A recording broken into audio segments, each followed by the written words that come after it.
que ver con las estructuras de hormigón armado y pretensado. Y la parte 3 tiene que ver con las estructuras de mampostería sismo resistente. Son las 3 partes del reglamento que se ven en la materia.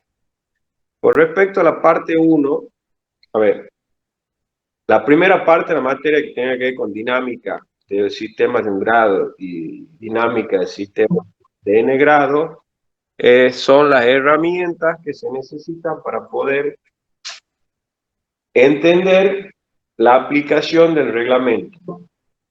¿Desde qué punto de vista? Desde el punto de vista de que el análisis modal es una herramienta fundamental para hacer un análisis estructural desde el punto de vista dinámico. Si no entienden el análisis modal, hoy realmente no van a entender qué están haciendo con la computadora, qué hace la computadora cuando ustedes les pidan que haga un análisis modal de la estructura. Entonces esa parte formativa, la primera parte de la materia ya está completada. Hay una pequeña introducción de lo que son los sismos, el origen, cómo se los mide, etcétera, etcétera, para poder tener un conocimiento de arranque de lo que sigue, que es la aplicación del reglamento INPRE-SISOC 103. El INPRE, el Instituto Nacional de Prevención Sísmica, funciona en San Juan, y el SISOC es el organismo que nuclea los reglamentos en Argentina. Se juntan los dos y generan el INPRE-SISOC 103.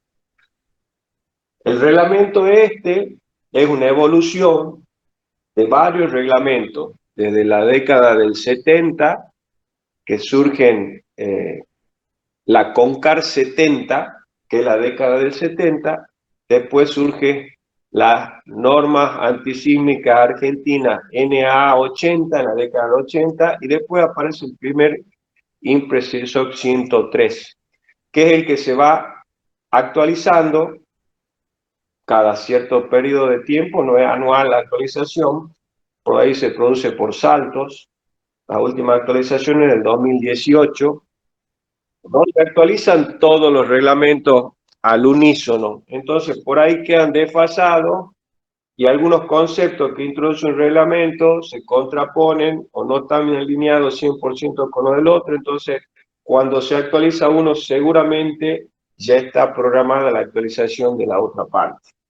En el caso del 103, tenemos su actualización en el 2018, el 103 parte 1, la actualización en el 2018, y ha sido una actualización bastante importante con respecto a las versiones anteriores, porque ya asume el uso generalizado de las computadoras para el cálculo estructural.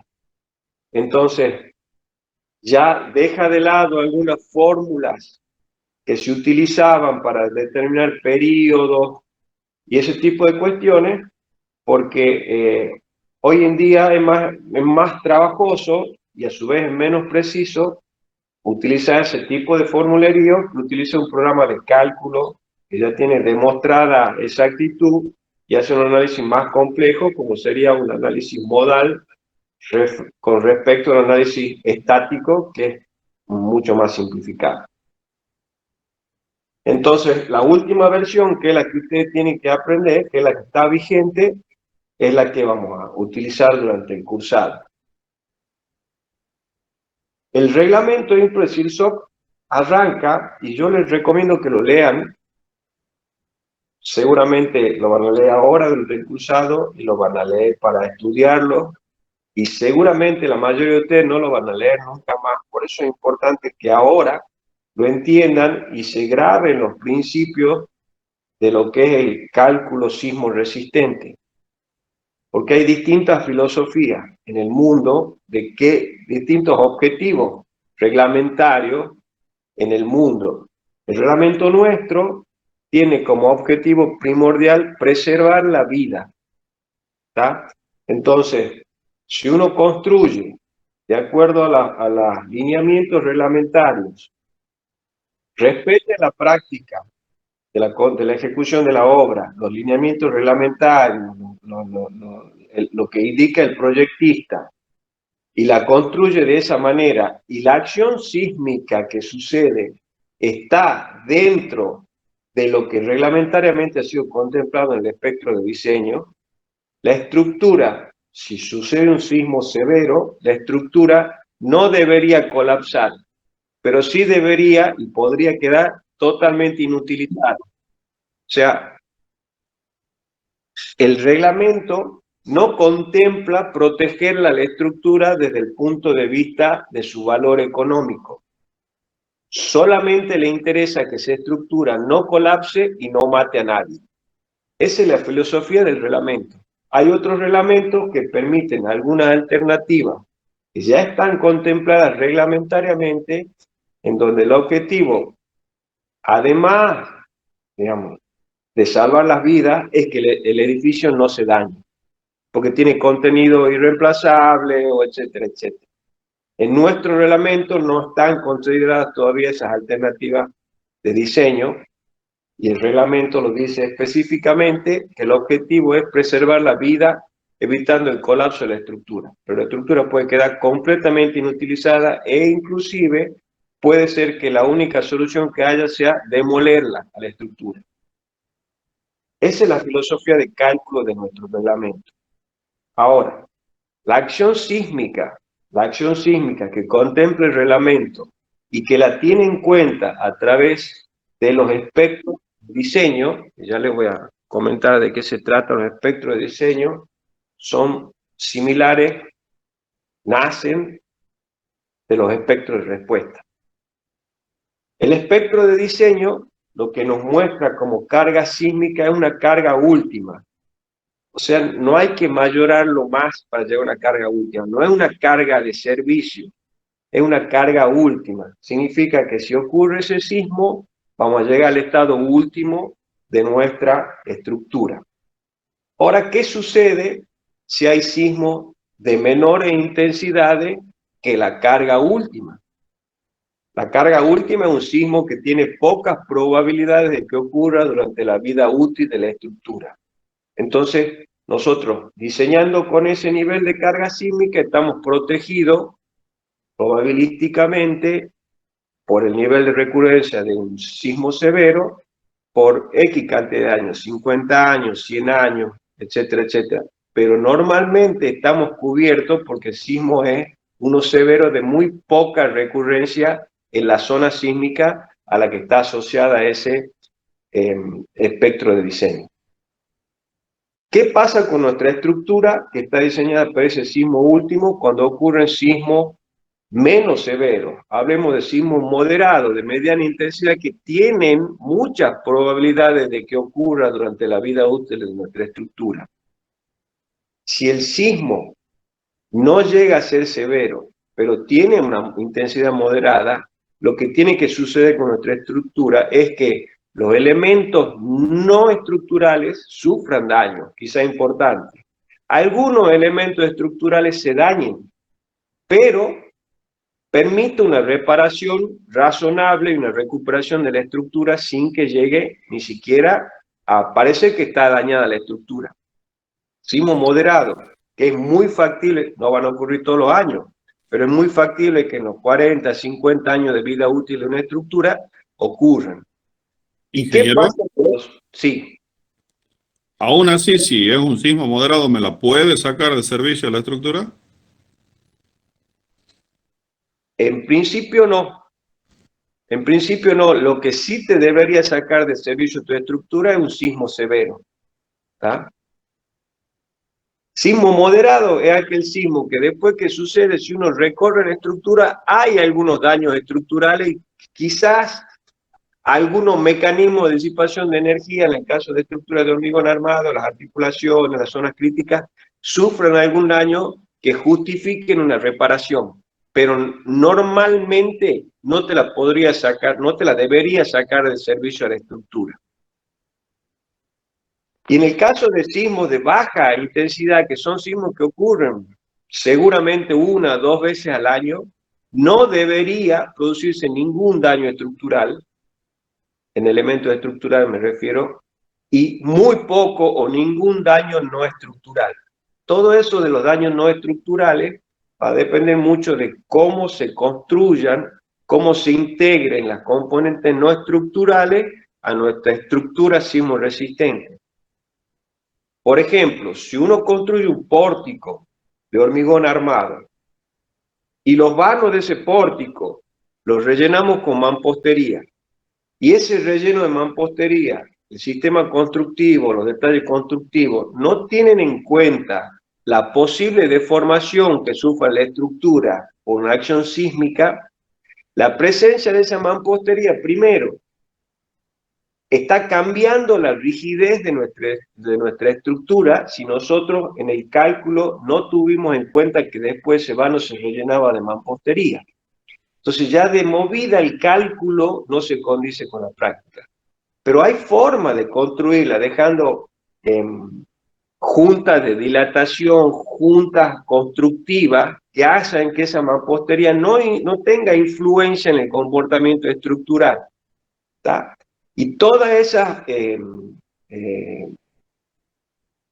detalles constructivos hacen a que los elementos no estructurales puedan o no sufrir daño, y esas son distintas condiciones que tienen que cumplirse y verificarse una vez que está calculada la estructura, para ver si la estructura contiene partes no estructurables que no deben sufrir daño. La tolerancia de la deformación remanente después del sismo es menor que si los elementos estructurales pueden sufrir daño sin ningún problema.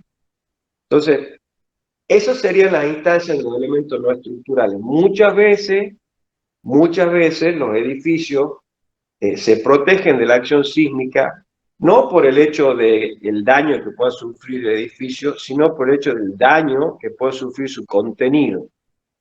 Por ejemplo, hace un tiempo atrás, la Facultad de Bioquímica compró un microscopio electrónico, y las indicaciones del fabricante tienen muchísimo que ver con el nivel de vibraciones ambientales de la habitación donde se monte el microscopio, que está midiendo milésimas de milímetros. Entonces, el hecho de que pase un ómnibus por la calle cercana ya produce vibraciones ambientales que, si no se la aísla a la habitación donde está montado el microscopio, las lecturas de ese microscopio no son válidas. En ese caso, la protección sísmica no tenía que ver con el edificio en sí, sino con el instrumental que tenían adentro. Entonces, sería otro objetivo. El objetivo principal, como le dije al principio, es proteger la vida. Vamos a la parte 1 si no tienen alguna consulta para hacer. Parte 1.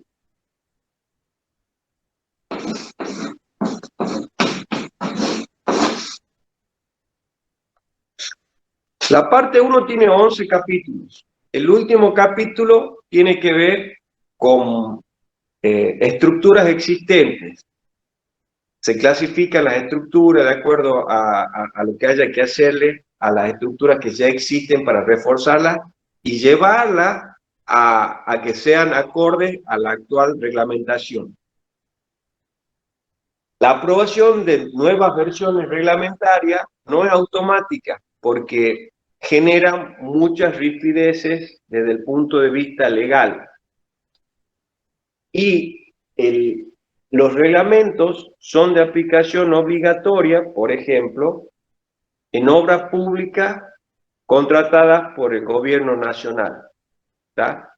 Entonces, si uno diseña o va a construir un edificio que tenga que ver con una obra pública fondeada por la nación, el reglamento de cálculo que hay que aplicar y constructivo es el INPRECESOC 103. Entonces, los cambios reglamentarios que pasan a ser de aplicación legal tienen que hacerse después de un cierto consenso para que no haya solapes entre lo que se puede construir en la realidad, la disposición de materiales que también va cambiando, las técnicas constructivas, y de alguna manera hay que consensuar los diferentes intereses para que pueda entrar en vigencia el reglamento, si no, no va a entrar nunca en vigencia, por más que se lo publique, lo que sea, no va a tener una aplicación práctica. Entonces, los cambios que se van produciendo son de aplicación obligatoria hacia adelante, ya sea en construcciones nuevas o remodelaciones o actualizaciones de construcciones existentes, pero no se pueden aplicar hacia atrás. ¿Tá? Lo que no significa que las construcciones hechas antes de los nuevos reglamentos no estén suficientemente protegidas. ¿Tá? Pero la aplicación es legal, hay que aplicarlo. Y el reglamento invita a los gobiernos provinciales, municipales, comunales, a adherirse al reglamento para que sea de aplicación nacional. Es un comentario en cuanto a la legalidad. La parte 1, construcciones en general, contempla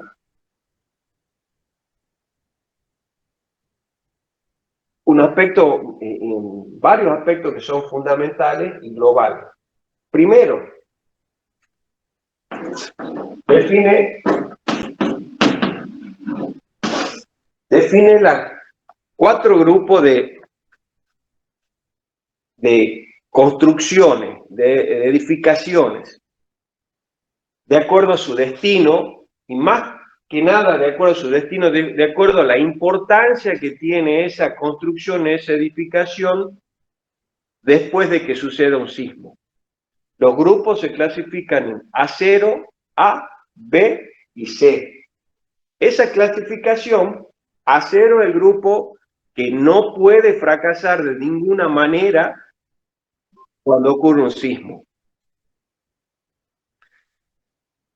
A es un grupo que no es fundamental que funcione después de un sismo, pero que es deseable que siga funcionando después de un sismo. Y los A se transforman en A0 si es que un A que fracase ponga en riesgo algún A0. No sé si entienden. El grupo B, a ver, vamos de nuevo. A0, una central nuclear. A0, una planta potabilizadora de agua. A0, algún hospital. A0, un centro de comunicaciones. Un A puede llegar a ser escuelas, quizás. ¿Tá? Un B, edificio de viviendas común y corriente. Y un C son aquellos edificios donde la acción sísmica no tiene, no va a producir ningún problema que se dañe por la acción sísmica. ¿Cómo se lo va caracterizando a los grupos de destino de construcción? Se lo vincula a un factor gamma D, que es un mayorador en algunos casos y minorador en otros. Gamma D es un factor que amplifica la acción sísmica. En el caso del A0, gamma D vale 1,5. En el caso del A, vale 1,3. En el caso del B, vale 1. Y en el caso del C, vale 0,8. O sea, de esa manera, si nuestra construcción, nuestro edificio, pertenece al grupo A0, el gamma D, que es el factor de D, destino, ¿tá? Es 1,5. Ya vamos a ver dónde entra este factor que mayora la acción sísmica. A, 1,3, B, 1. Estas son la mayoría de nuestros edificios que vamos a calcular en nuestra vida profesional, edificios de vivienda. Y C son, por ejemplo, graneros, eso está traducido del inglés, nosotros no tenemos graneros, galpones, silos. Son construcciones que económicamente pueden tener algún valor y pueden llegar a ocurrir que haya una catástrofe con alguna pérdida de vida humana en un destino C, pero no es esperable. Entonces, el gamma D hasta minora la acción sísmica. Esa es la primera clasificación de las viviendas. Es importante saber dónde cae la estructura nuestra. Es una clasificación.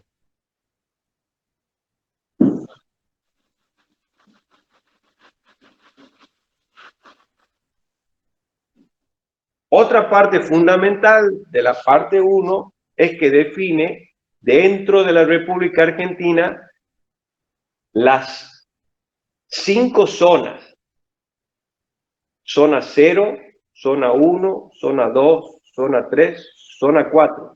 Zona de peligrosidad sísmica, ¿tá? De peligrosidad sísmica. La zona 0 es un esquemita muy esquemático. Esa es nuestra Argentina. La zona 0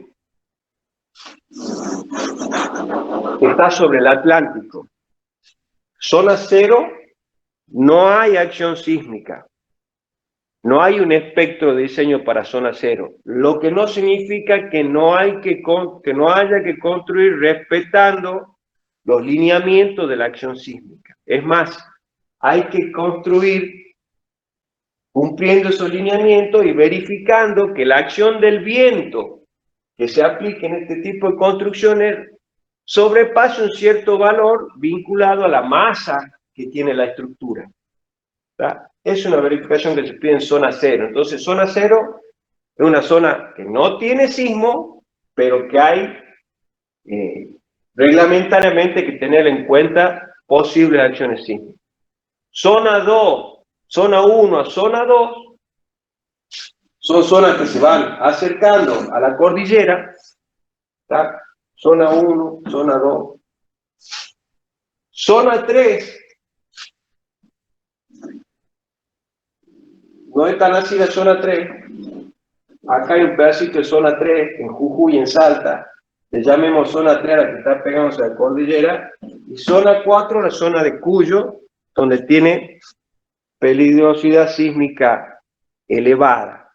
Nosotros estamos en zona 2, peligrosidad sísmica moderada.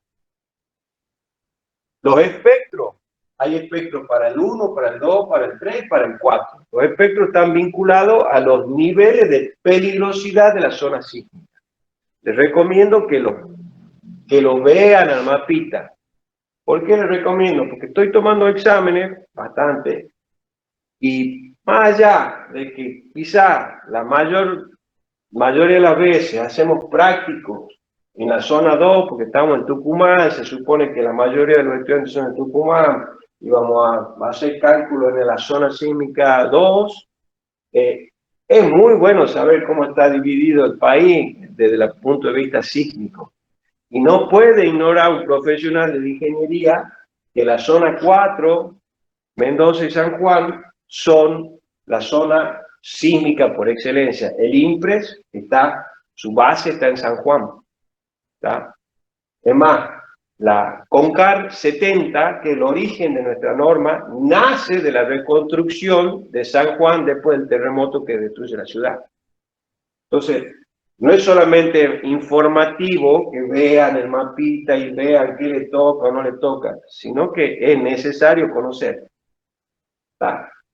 Nuestra zona moderada, 4 se ve.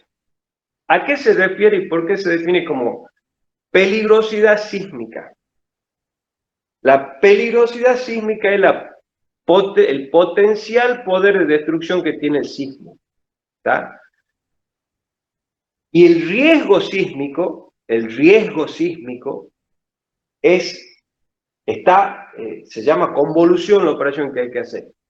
El riesgo sísmico vincula la peligrosidad sísmica con la tipología estructural, la calidad de estructura que haya con respecto a la sismoresistencia, hace una evaluación de la peligrosidad y la calidad, o sea, la preponderancia que tenga la estructura al fallo o no, y calcula un riesgo sísmico. Por ejemplo, Japón tiene zonas de elevada peligrosidad sísmica, pero de bajo riesgo sísmico, porque sus construcciones, desde el punto de vista sismoresistentes, son muy buenas. Entonces, por más que tenga altísima peligrosidad, el riesgo es bajo, porque las estructuras no se deberían dañar. India y los países menos desarrollados pueden tener una peligrosidad sísmica menos elevada, pero por el nivel de construcciones que tiene, el riesgo sísmico se eleva. Porque por más que la peligrosidad sísmica sea un equivalente a un 3, un 2 nuestro, la calidad de la construcción es tan mala que le eleva el riesgo sísmico. Porque en definitiva, si uno piensa, el sismo no es el que mata. Si uno está parado en medio del campo y hay un sismo, por supuesto, si uno tiene la mala suerte que justo se baja ahí y caigamos en una zanja de 10 metros, no nos va a matar el sismo, nos va a matar una construcción que se caiga.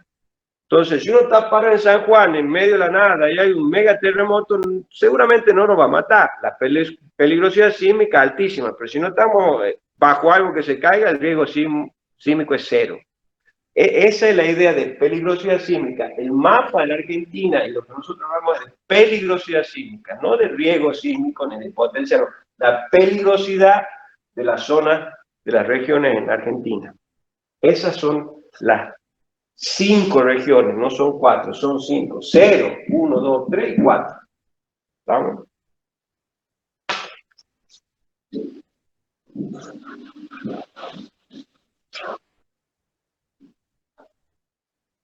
El otro concepto que es importante considerar para las construcciones en general tiene que ver con la regularidad estructural.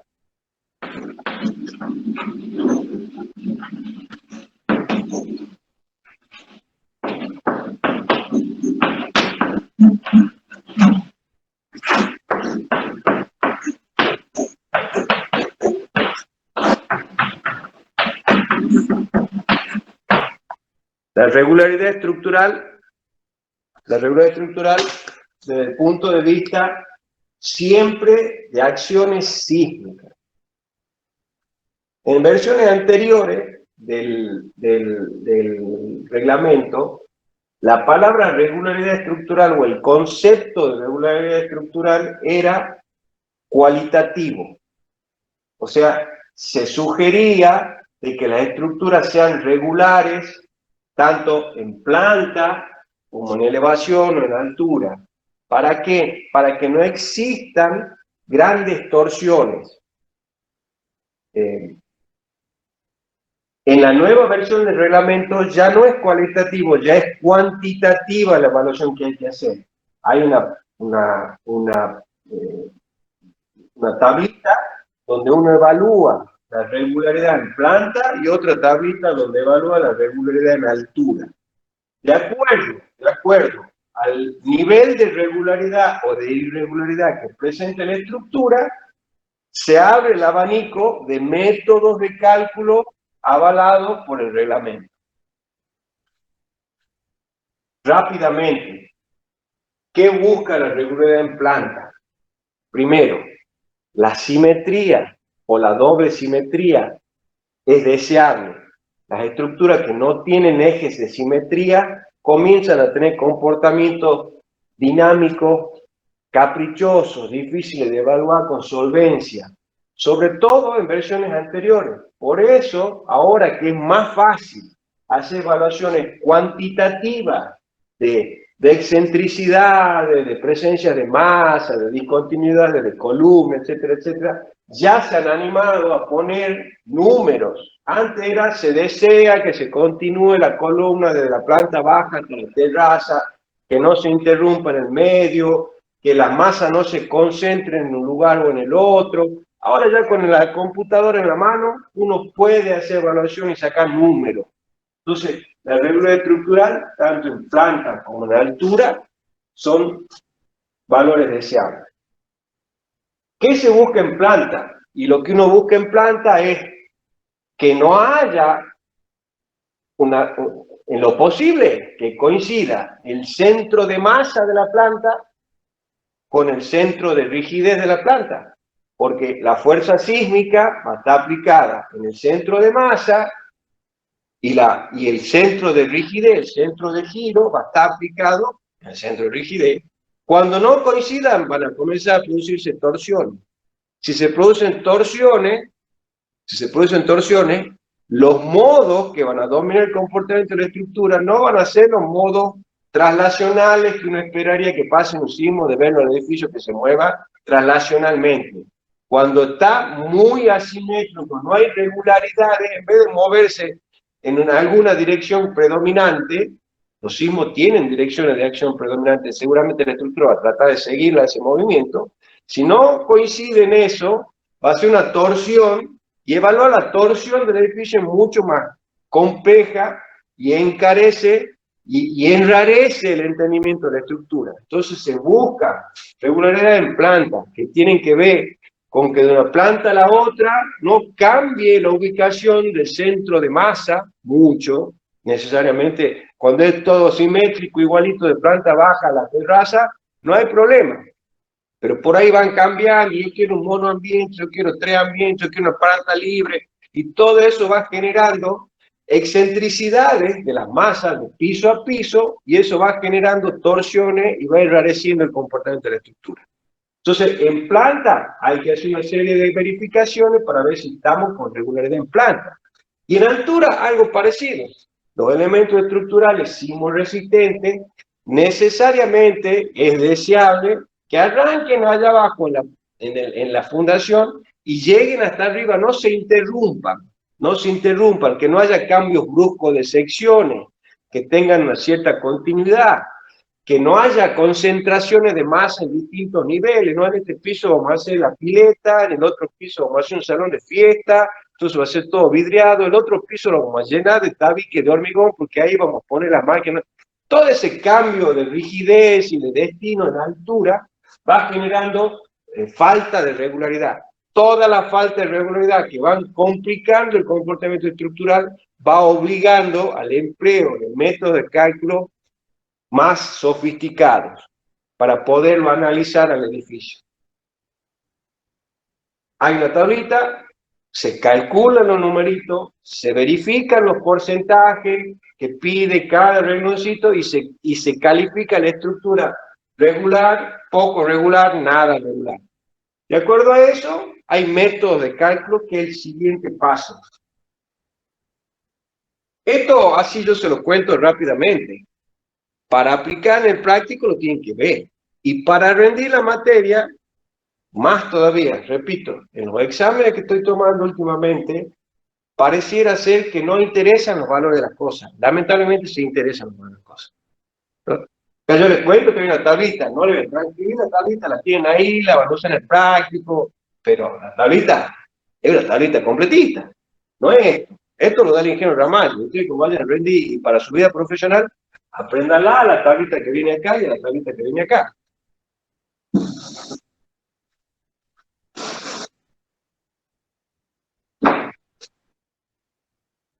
El reglamento presenta dos posibilidades dentro de los métodos de cálculo. Son las dos primeras separaciones importantes.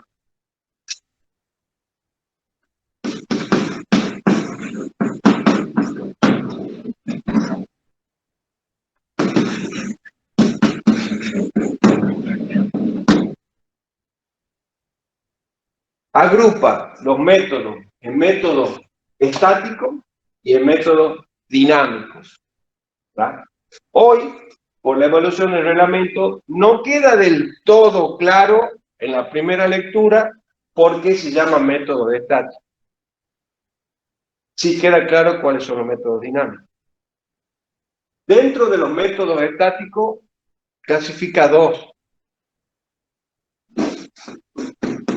Un método simplificado que le llaman, que se aplica a una tipología muy reducida de estructuras, con una altura muy reducida, para estructuras de muros, ya sea de mampostería o de tabiques de hormigón, a una cierta altura, muy limitado, justamente limitado, porque las tipologías estructurales son sumamente regulares, no tienen cambio de material en altura, seguramente, 100% seguro, que la regularidad estructural verifica que no hay excentricidades. Un método simplificado donde transforma al sismo, que es una acción dinámica, en una carga estática, con los coeficientes muy sencillos se lo evalúa y se evalúa de forma muy sencilla. Y después está, dentro del método estático, justamente el método de la fuerza estática equivalente al sismo, ¿tá? El famoso método estático. Y dentro del dinámico, que yo creo que ya es la metodología que hay que utilizar, independientemente de que nuestra estructura califique para utilizar uno de estos métodos. Yo creo que ya no tiene sentido. Si bien hay que hacer una serie de verificaciones que el reglamento nos obliga a hacer a través del método estático, el método de análisis modal es el método por excelencia hoy. Dentro del método dinámico hay 3 métodos.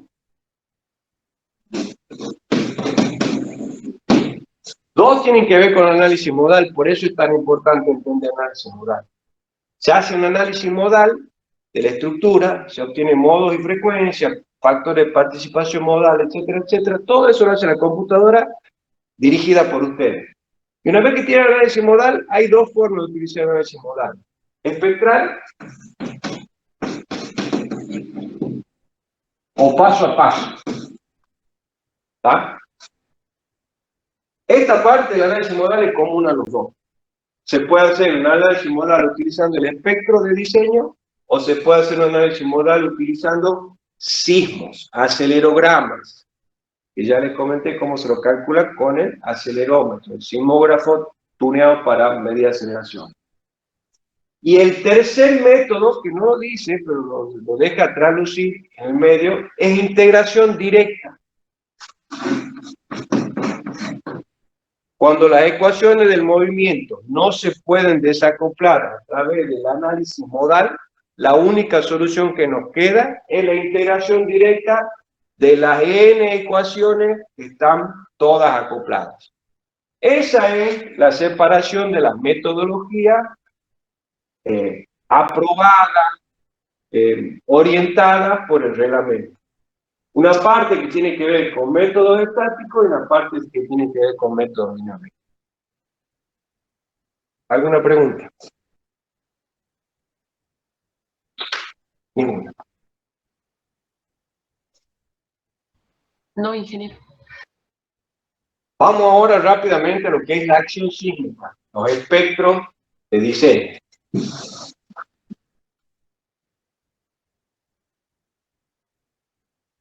Les recomiendo que tomen nota porque para rendir el examen allá adelante y para que entiendan lo que sigue de acá, estos resúmenes son muy válidos. No porque lo dé yo, es porque es válido.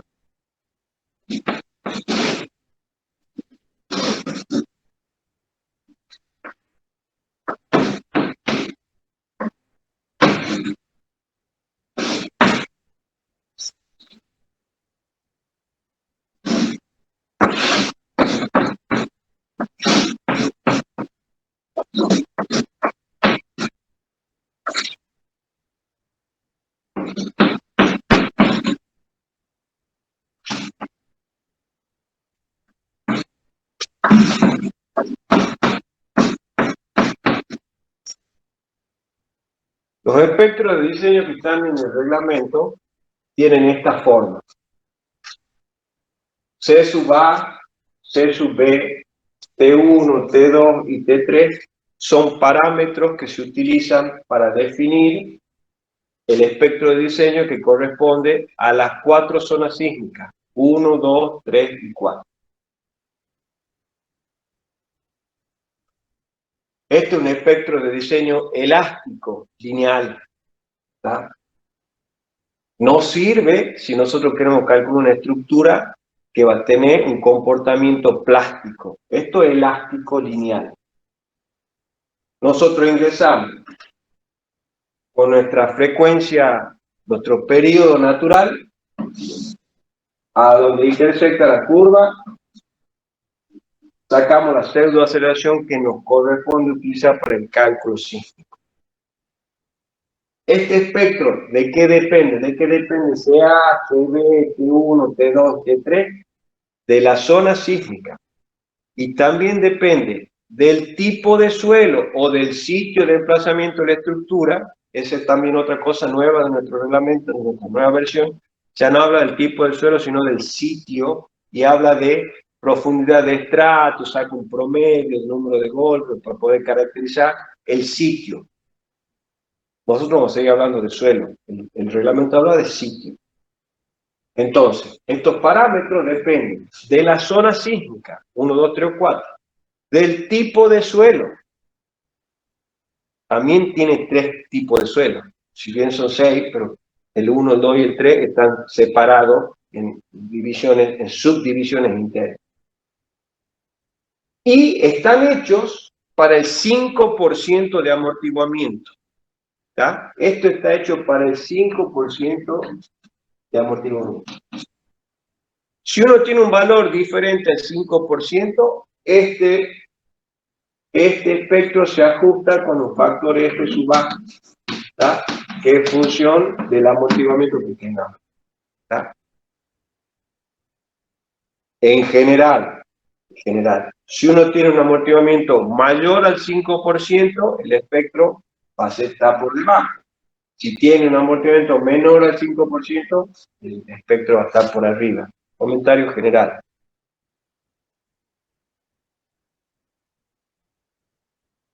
En el caso de zonas sísmicas 3 y 4, que son las zonas sísmicas donde ya dejó de ser moderado el sismo y son las zonas sísmicas que se consideran severas, porque el reglamento, cuando usted lo lea, van a ver que está separado. La zona sísmica 0 es un comentario de que hay que verificar que la acción del bien supere el 25% de la masa para no hacer un cálculo sísmico y que los detalles constructivos respeten los sísmicos. Comentario.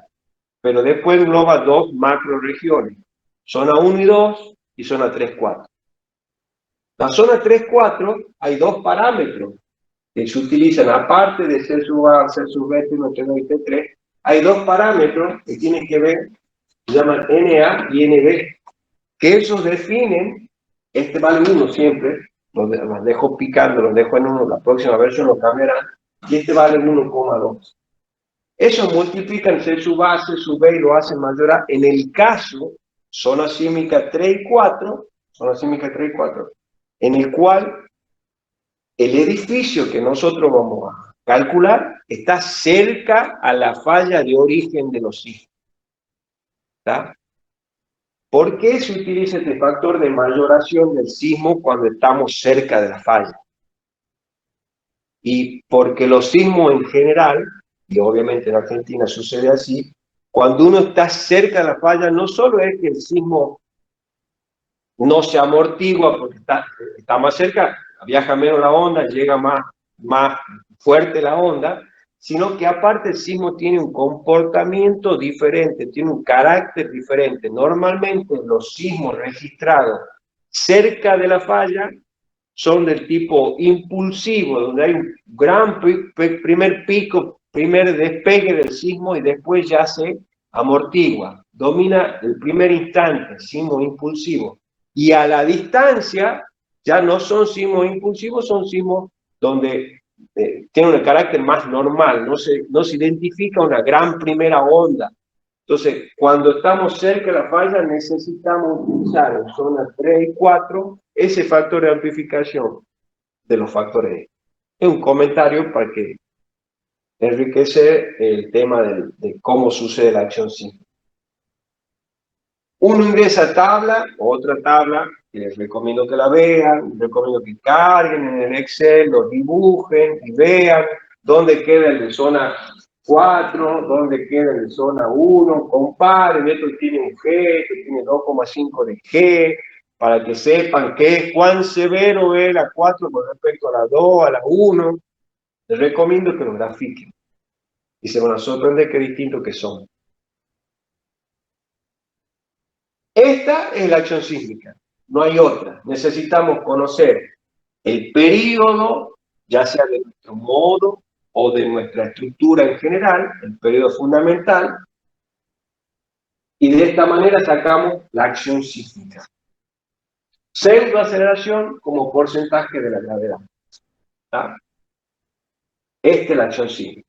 Depende de la zona sísmica, está hecho para un 5%, y depende del tipo de suelo. Tipo 1, tipo 2, tipo 3. Tipo 1 un buen suelo, tipo 3 un mal suelo. Hay un cuarto tipo de suelo que es el suelo que no sirve, porque los suelos se clasifican en dinámicamente estables y dinámicamente inestables. Los suelos dinámicamente inestables no son suelos donde uno debiera fundar una estructura, salvo que haga un reemplazo del suelo, una mejora del suelo, o busque un tipo de fundación que evite el estrato donde puede producirse, por ejemplo, la liquefacción. Los otros suelos, los suelos dinámicamente estables, se clasifican en suelo duro, intermedio y blando. De eso también depende nuestro espectro. ¿Alguna pregunta?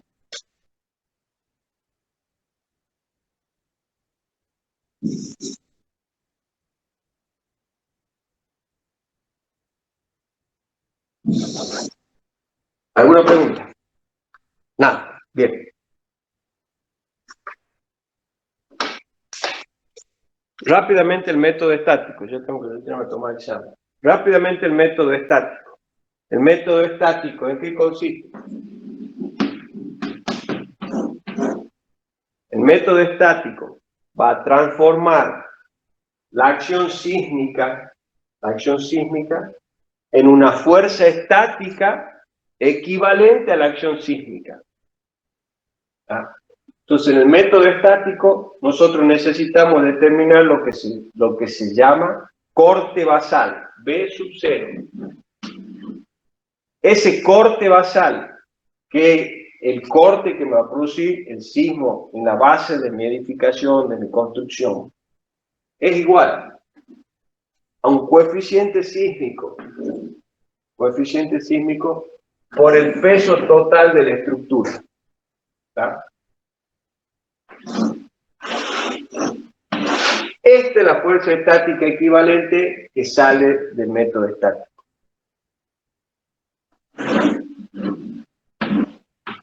El coeficiente sísmico tiene tres componentes. La pseudoaceleración que sale del espectro, el factor del destino de la estructura gamma D 15, 13, 108, de acuerdo si pertenece al grupo A0, A, B o C, y el R es un factor de reducción por ductilidad. Aquí está el secreto del diseño sismo resistente por capacidad, que es el que se utiliza en nuestro reglamento. W, el peso total de la estructura, es la sumatoria de los pesos de cada piso de mi estructura. Y los pesos de cada piso, ya no sé si lo ven ahí, los pesos de cada piso tienen en cuenta las cargas muertas de subir, tienen en cuenta un cierto factor por la carga viva y otro factor por la nieve. En el caso de Tucumán, obviamente no tenemos nieve, y el F sub 1 depende del destino de la estructura. Ingeniero, Sí. ¿qué puede correr un poquito la cámara para que se vea lo de la derecha, por favor? Chipi. Ahí. ¿Se ha visto algo? Y está. Le agradezco, ¿no?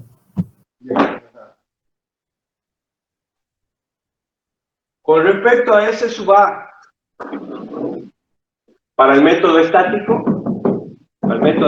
S sub A, se modifica el espectro general. Si vamos a utilizar el método estático, el espectro se modifica. No hasta esta rama. Esta rama tiene que ver, me falta poner la ecuación de esta rama, pero me interesa. Esta rama tiene que ver con la variación entre 0 y T1 del periodo. En el caso del método estático, se transforma. El espectro pasa a ser este.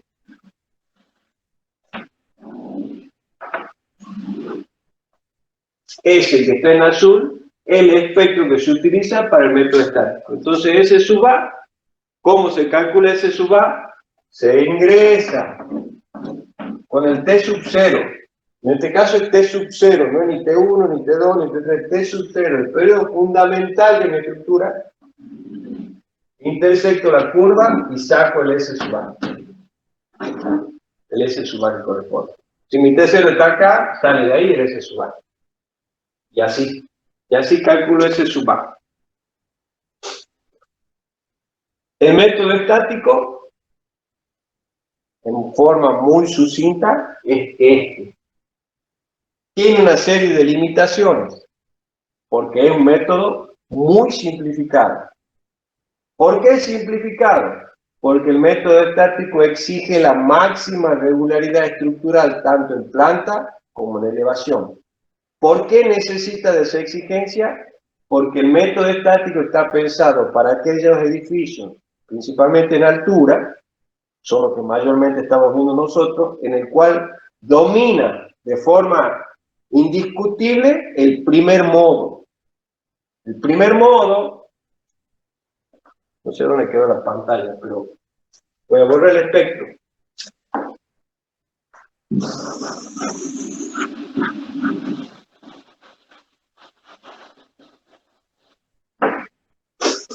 Si nosotros tenemos un edificio en altura,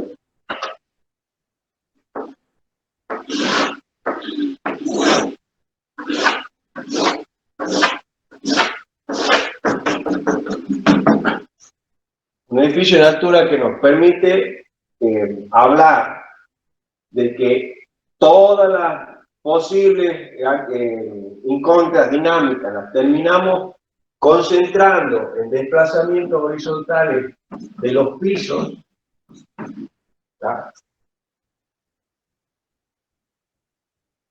El primer modo de este edificio, de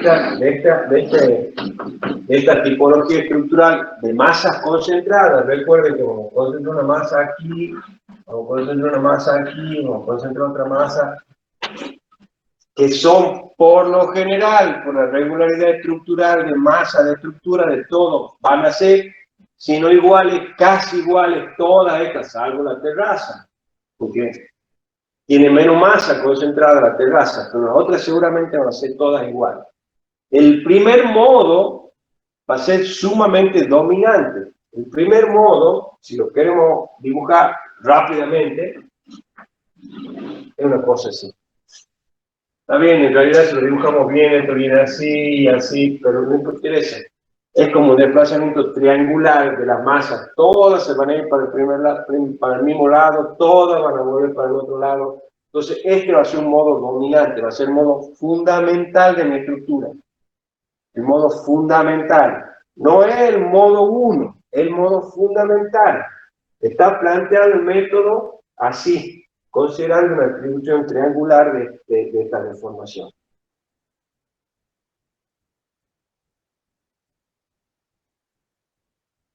Ya que estamos con el dibujito, aclaramos un poquito qué es WI, qué es el peso del nivel I.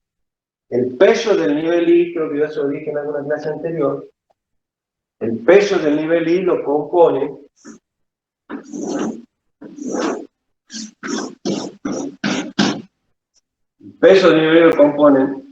todo el D sub I, carga muerta, cargas permanentes, la losa, la viga, las columnas, que están del nivel del piso mitad para arriba al nivel del piso mitad para abajo.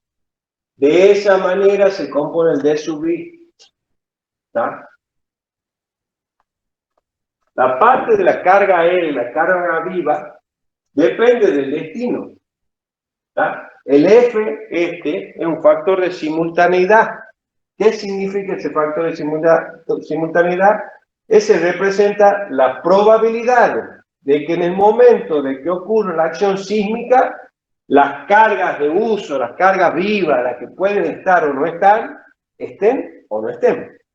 Por ejemplo, si nosotros estuviésemos calculando un tanque de agua o un depósito de lo que fuese, de material, de libros, o sea, es muy factible que la mayor parte de esa carga esté presente, en particular si un tanque de agua. Y yo le pondría 1 al factor de simultaneidad, porque el caso más desfavorable y que seguramente va a suceder es que el tanque esté lleno de agua. ¿Está?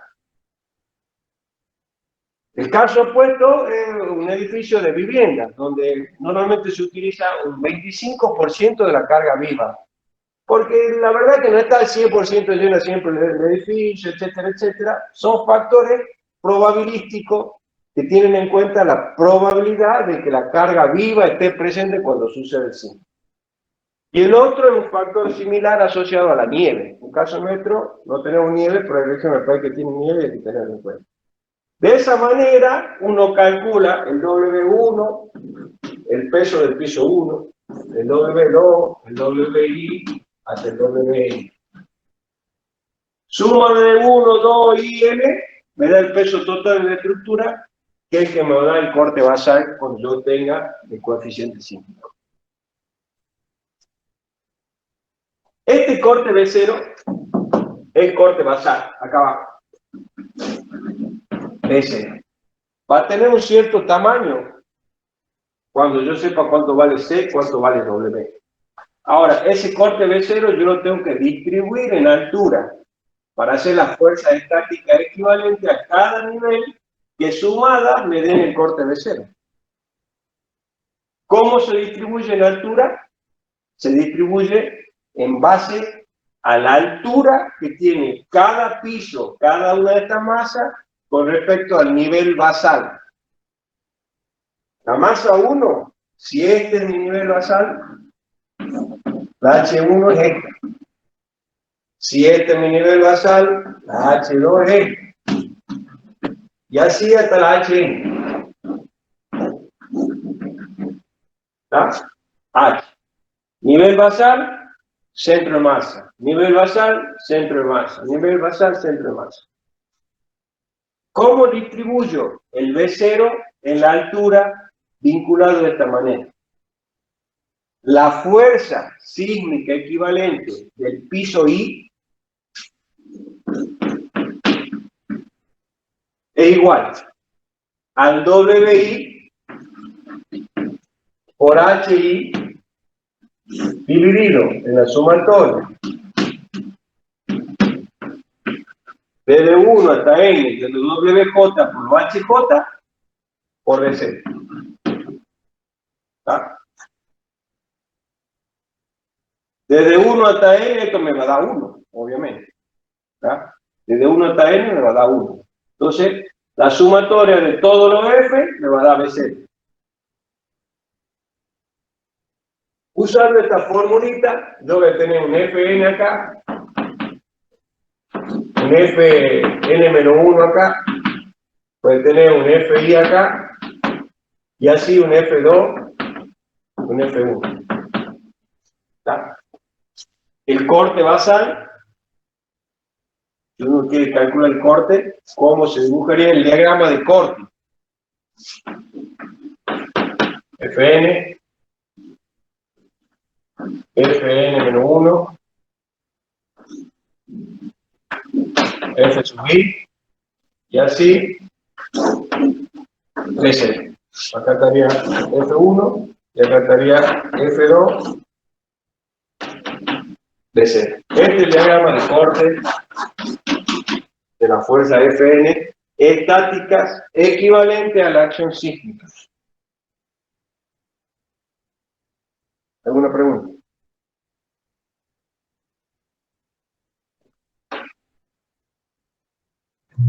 Ahora no, ingeniero. Bien.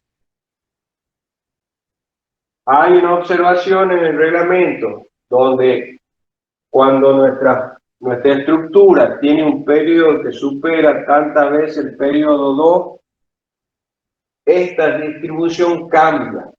¿Está? Esta distribución cambia. Y para el caso de la ultimita masa de acá, el F sub I general es 0,9 de esto. Le llamemos F sub I asterisco. El F sub I. Y el F sub N es igual a esta misma fórmula más el 10% de DC. Concentra más masa en el último piso. Porque con la estructura es muy flexible, demasiado flexible, por eso el T se va mucho más allá del T2. La distribución de cargas la hace de otra manera. Concentra carga arriba. Comentario nada más, lo importante es este concepto. ¿Alguna pregunta?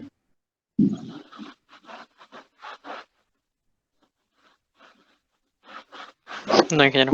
Bueno.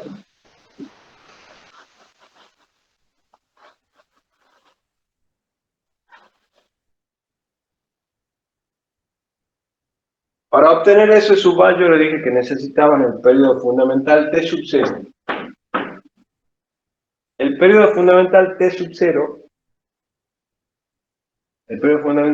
0, no es el periodo T sub 1. Si bien ahora el reglamento de la nueva versión, admite que T sub 0 sea igual al T sub 1 que se obtiene del cálculo estructural que uno hace con el programa de cálculo. Esto lo admite. Eso lo admite. No significa que la definición de T sub 0, periodo fundamental, sea el periodo 1. Si ustedes van a los comentarios de la norma, los comentarios que hacen referencia a cómo se hacía antes algunas cosas o aclara algo que no está suficientemente aclarado en la norma principal. Antes, ¿cómo se calculaba el T sub 0 este? Se calculaba con una fórmula que tenía en cuenta los pesos WI, tenía en cuenta las alturas y tenía en cuenta un desplazamiento estático. Es una fórmula que tiene que ver con la fórmula dinámica. El T sub 0 es igual a 2pi raíz cuadrada de la sumatoria de los WI por los I sobre la G sumatoria de los F raya por los I. Es una fórmula de la estática emparentada con la fórmula dinámica, porque si ustedes hacen las operaciones que hacen falta acá aparece una masa, acá aparece una rigidez, y esta es una frecuencia, entonces tiene que ver con la fórmula dinámica. Pero no es una fórmula de la dinámica, y por eso se llamaba método estático, porque no usa la fórmula de la dinámica, no usaba la fórmula dinámica para obtener el periodo fundamental. Por eso le decía al principio que hoy la división de método estático y método dinámico, si bien sigue siendo clara, las bases han cambiado un poco. ¿Por qué? Porque antes no entrábamos, cuando usábamos el método estático, no entrábamos de ninguna manera hacia un análisis modal. No entrábamos hacia un análisis modal. Porque un análisis modal ya nos lleva a los métodos dinámicos. Nosotros calculamos un periodo fundamental con esta formulita, ya les explico los términos que tiene acá. Con esta formulita calculábamos un T0, y con ese T0 entrábamos en nuestro espectro, sacábamos pseudo observación y estaba resuelto el problema. Y siempre era estático. Ahora no, ahora el periodo nos autoriza que hagamos esto, y ya se mezcla un poco la idea de método estático y método dinámico.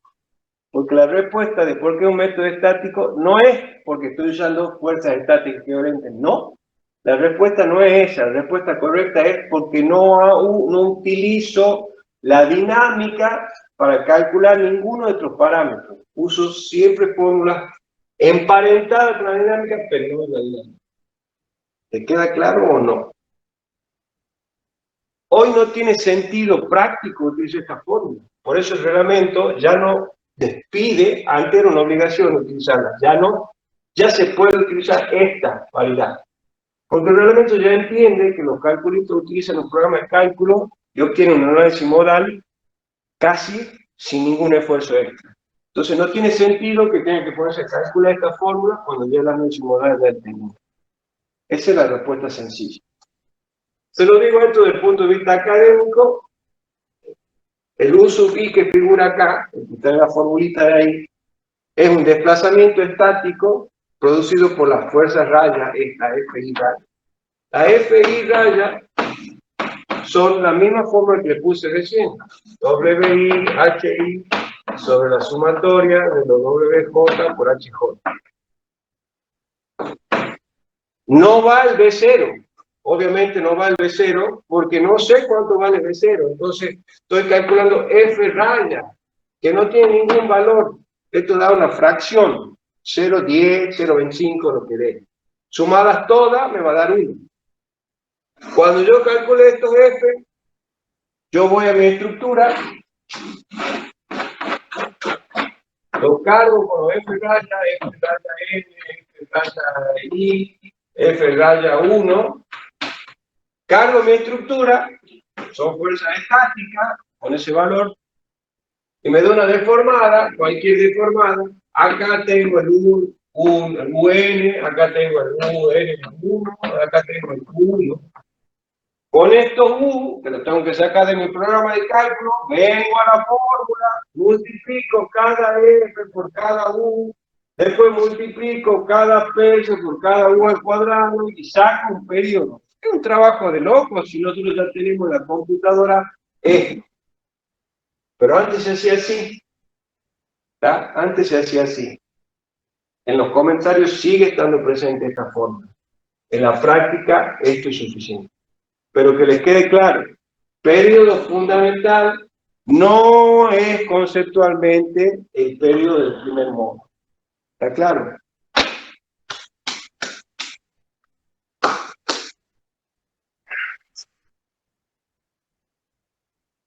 Y hasta aquí llegamos hoy porque tengo que tomar el examen.